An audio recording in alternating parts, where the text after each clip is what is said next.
Hi everybody, welcome to today's tarot deck review. I am going to be reviewing the Morgan-Greer tarot deck today.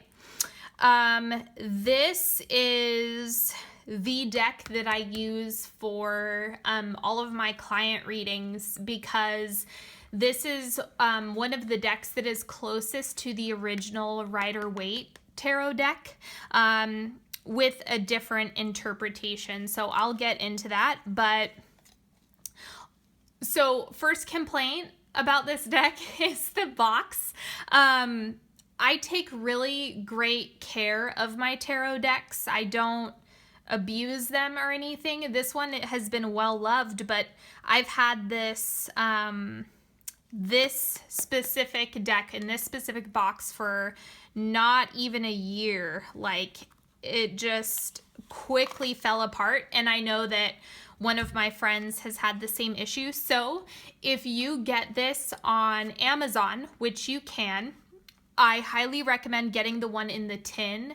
It's worth the extra money because this falls apart really quickly.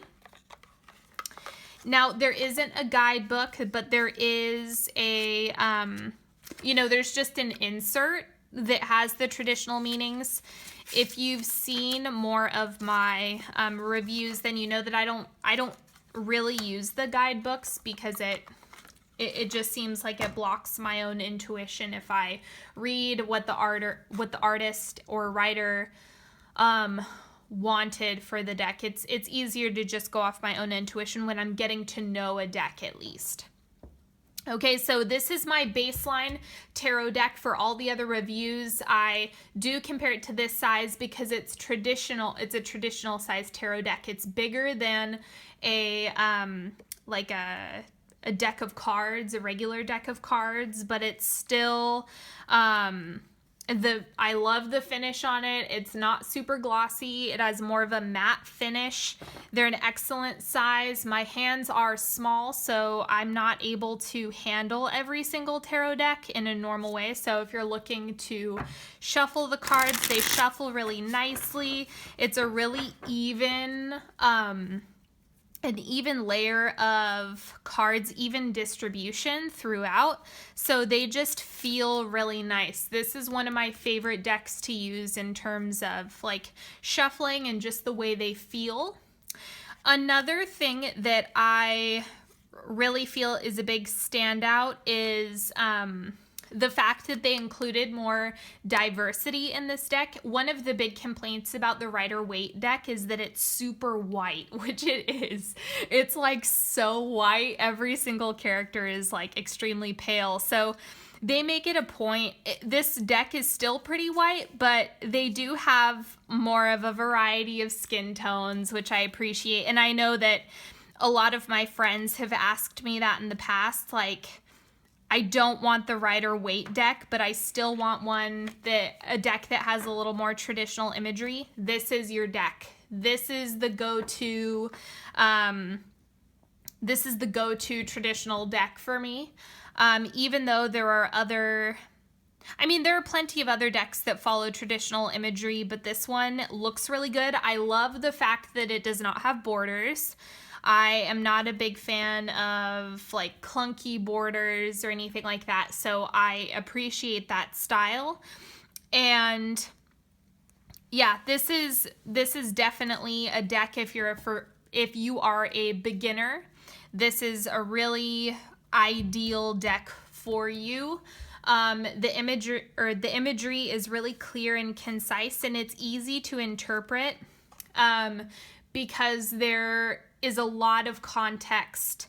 So it's nice because you're able to see a little bit of emotion. The color is really nice to see. Like, the color often comes into play in terms of your intuition and kind of the action. Like, when there's a human or a humanoid that's taking action, it makes it easier for your intuition to hone in on the things that are important. So I really always advise people to get decks that have a little bit more context, and this is a really good one to start with.